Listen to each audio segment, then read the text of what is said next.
স্থানীয় সময় বৃহস্পতিবার পুত্রজয়ায় মালয়েশিয়ার স্বরাষ্ট্রমন্ত্রী সাইফুদ্দিন ও মানব সম্পদ মন্ত্রীর সঙ্গে বৈঠক করেন প্রবাসী কল্যাণ ও বৈদেশিক কর্মসংস্থান উপদেষ্টা আসিফ নজরুল।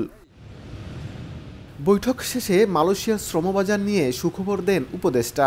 জানান, ঢাকার সঙ্গে শ্রম সম্পর্ক পুনঃস্থাপনের পাশাপাশি বাণিজ্য, বিনিয়োগ ও দ্বিপাক্ষিক সম্পর্ক বৈচিত্র্যময় করতে আগ্রহী কুয়ালালামপুর। ২১ ও ২২ মে ঢাকায় যৌথ ওয়ার্কিং কমিটির বৈঠকে চূড়ান্ত হবে এই সিদ্ধান্ত। ২১ আর ২২ তারিখে জয়েন্ট ওয়ার্কিং গ্রুপের মিটিং হবে মালয়েশিয়ার প্রতিনিধি দল, আমাদের প্রতিনিধি দলের সাথে।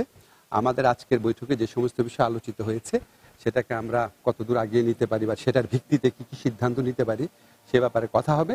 উপদেষ্টা আরও জানান, আগামী কয়েক মাসে ১ থেকে ১.৫ লাখ শ্রমিক নিতে পারে মালয়েশিয়া। এক্ষেত্রে বাংলাদেশকে প্রাধান্য দেয়া হবে। এছাড়া বাংলাদেশে আটকে পড়া ১৭,০০০ শ্রমিকের মধ্যে প্রথম ধাপে ৭,৯৬৪ জনকে শিগগিরই প্রবেশের সুযোগ দেবে মালয়েশিয়া। মালয়েশিয়ায় অবৈধ বাংলাদেশিদের বৈধ করতে অন্তর্বর্তী সরকারকে উদ্যোগ নেওয়ার আহ্বান জানান প্রবাসীরা। ৪,৫ লক্ষ লোক এই যে রাস্তায় রাস্তায় ঘুরতেছে, তাদেরকে যেন বৈধতার আওতায় নিয়ে আসেন। মালয়েশিয়া সরকারের সাথে একটু বসে স্বচ্ছ প্রক্রিয়ার মাধ্যমে কর্মী আনার প্রক্রিয়া চালু করা উচিত, যেখানে অভিবাসন ব্যয় একেবারে কম থাকবে। আসলে মালয়েশিয়া বাংলাদেশ থেকে কি পরিমাণ শ্রমিক নেবে সেটার আসলে সঠিক তথ্যটা বেরিয়ে আসুক। আর বেরিয়ে আসাটাই আমি মনে করি যে আমাদের দুই দেশের জন্য খুবই ভালো একটা সুফল বয়ে আনবে।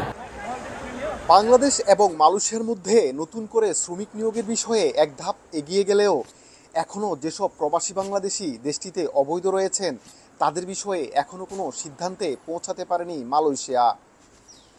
এ বিষয়ে যদি উভয় দেশের সরকার আন্তরিক হয় তাহলে এর মাধ্যমে মালয়েশিয়ায় কর্মরত অবৈধ বাংলাদেশি কর্মীরা একটি নিরাপদ এবং ন্যায্য কর্মপরিবেশের মাধ্যমে দেশের অর্থনীতিতে বড় ভূমিকা রাখবে বলে মনে করছেন প্রবাসী বাংলাদেশিরা।